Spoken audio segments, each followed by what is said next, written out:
So my fiance Lloyd and I have been traveling Vietnam for almost a month now, and there's a few things that we wish we knew before we came here. So here's our top 10 things we wish we knew before coming to Vietnam in 2022.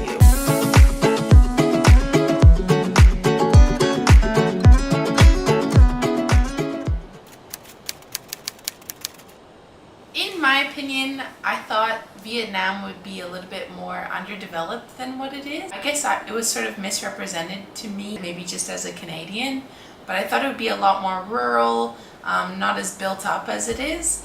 I've noticed that a lot of other people sort of felt the same in the comments. So that's like a huge thing that took us by surprise, and maybe something that not a lot of other people would know as well.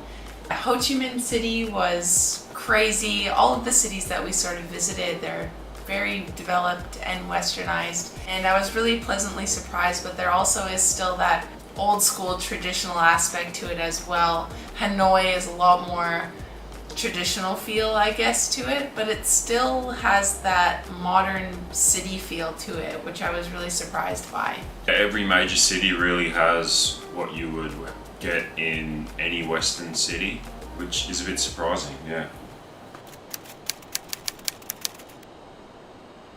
So Vietnam in general is a night place. I think that's mostly due to the hot weather during the day.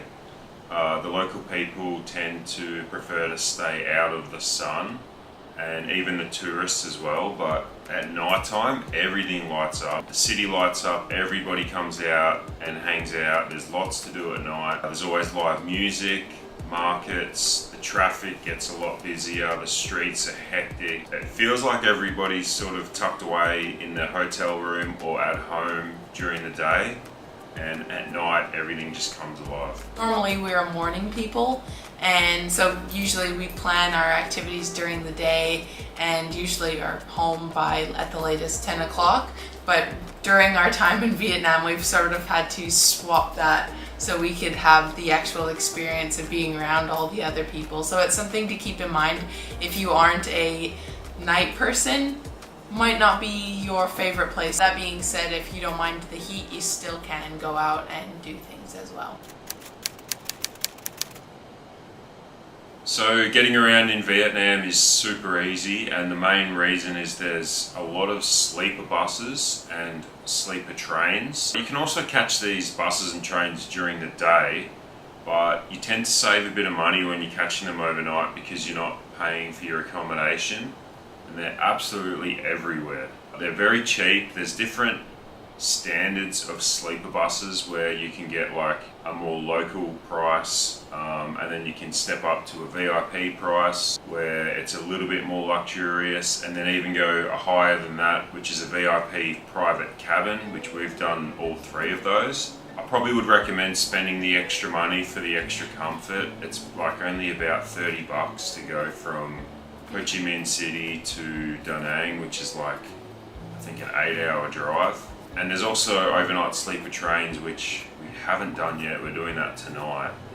But getting around in Vietnam, sleeper buses and sleeper trains, super easy. It's a very easy country to get around in. Yeah, and it's nice to just be able to jump on a bus or a train and go to sleep on it and wake up in a new city, which is kind of the best way to travel, I think. Yeah.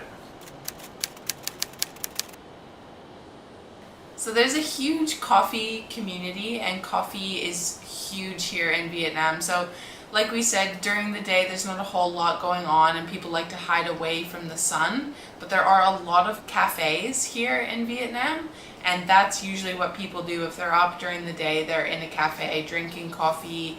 Our favorite is actually the peach iced teas that they do here. They're so good. We've become addicted to them. That's sort of what most people do during the day here. I think saying that there's a lot of cafes is an understatement. Like almost every second building is a cafe, and we don't drink coffee anymore, but from what we're told, the Vietnamese coffee is very strong and very good, and you have to try the egg coffee, which we actually did try. Yeah.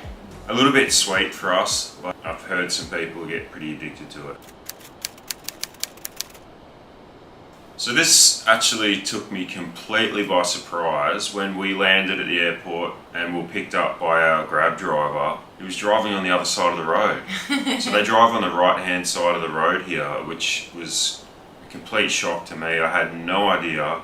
I don't actually know why, because the rest of Southeast Asia or Asia countries in general drive on the left, as do English countries. But yeah, they drive on the right hand side of the road, so be careful when you're crossing the road, because a few times at night we'll be looking the wrong way and a motorbike or a car will just come zooming past because you're not expecting it, it's on the opposite side of the road. However, if you're from America or Europe, you're probably used to it anyway, so... Yeah. I'm all kinds of messed up. I don't ever know. So out of everywhere that we've traveled in Southeast Asia so far, Vietnam probably speaks the least amount of English, which is probably a good thing to note. Sometimes communication can be a little bit difficult if you don't speak the language. Definitely, the least amount of English spoken here in comparison to Thailand and Bali where we were previously. For sure, but one thing I've noticed is they are more willing to use Google Translate with you. In Bali and Thailand, I felt like they tended to try and just communicate rather than... In Vietnam, they'll actually just pull their phone out and type it out in Google Translate and you can get your communication across. So it isn't too hard, but in general, a lot less English speaking people here. When you're coming to Vietnam, if you aren't sure exactly what you want to do while you're here, where you should splurge your money, our absolute favorite thing that we did while we were here, that was probably the most touristy thing we did, was a cruise in Ha Long Bay. We did a luxury cruise. It was absolutely amazing. Yeah, this was something that I was told by a lot of people to do. I usually, when I get told by many people to do something, my first reaction is, oh, it's really touristy. It's going to be expensive, there's going to be heaps of people there, and it's not going to be worth it. I'm going to feel like I got ripped off. But we did it. We spent some money doing it, and I don't regret any minute of it because Ha Long Bay is probably the most beautiful place in Vietnam. Yeah. The best scenery. It is a little bit still touristy, like there's a lot of boats out there, but you're on your individual boat, so it's not like it feels crowded. And the one we got, which we'll put the link in the description, was amazing. Yeah. There's cheaper options, there's more expensive options. This was pretty top of the line, pretty luxury, but definitely recommend going to Ha Long Bay if you're coming to Vietnam.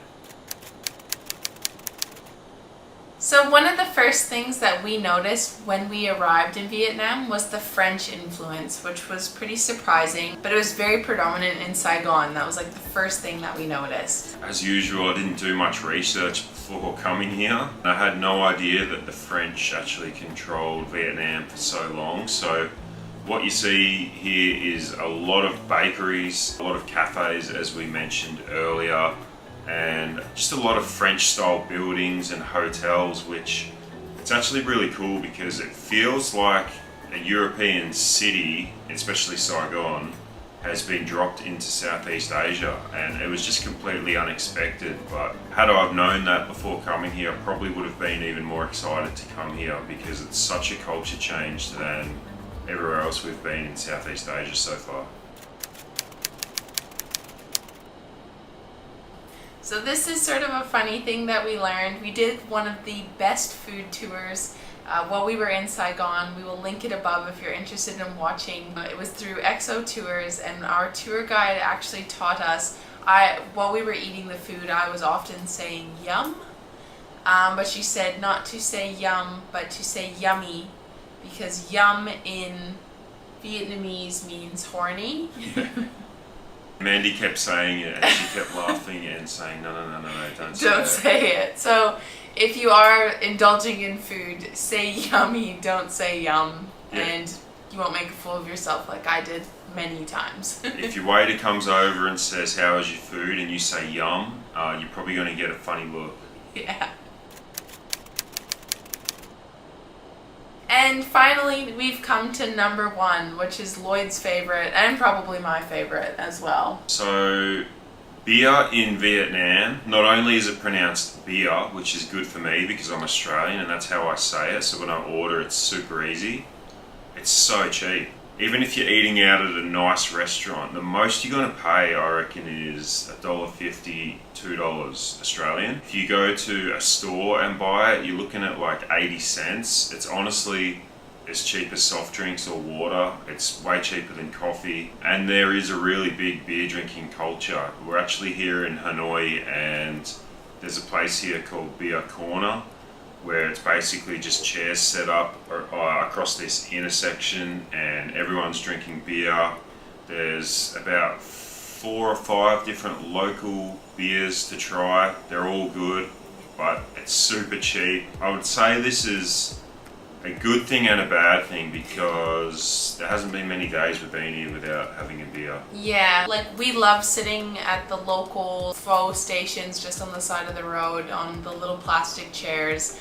And even, you know, the older women are drinking beer as well, and everyone's drinking beer around you, and it feels like you're not amongst it if you're not having a beer. I just really love, in Canada, I don't feel like older women would sit down on a little plastic chair and drink a beer with ice. I love that. It's just so different than anything I've ever grown up knowing. But yeah, it's been really hard saying no when everyone else is doing it around you. So it's a blessing and a curse, but we have loved it. We've loved every minute of it. And just as a little bonus, they do sometimes serve beer pretty warm here, but it's very normal to have beer with ice. We found the same thing in Thailand. I'm actually used to it now and I like it. It dilutes it a little bit, but maybe that's a good thing because you're not going to get as drunk. And you just reminded me about one other thing. If you're a big guy like me, be prepared to sit on very, very small stools. Double up. Stools. Yeah. Double up, because they do break. Actually, Mandy broke it. I actually broke one. You haven't broke one yet. So, yeah, that hurt my self-esteem a bit. Yeah, but the ice thing, if you're not into it, I don't know. I just don't like drinking warm beer, so I'd rather drink ice. Yeah. Honestly, we have really, really, really loved our time here in Vietnam. We're really sad that our time here is coming to a close. But if we can give any bit of advice, if you are looking for somewhere that you want to go, you're trying to plan a trip at the moment, maybe you're tight on budget, or you just want to go on an adventure, Vietnam is the place. Yeah. It's actually awesome. We didn't mention that it's probably cheaper than Thailand and Indonesia as well in general. Yeah. And it feels like it kind of has the most culture to it.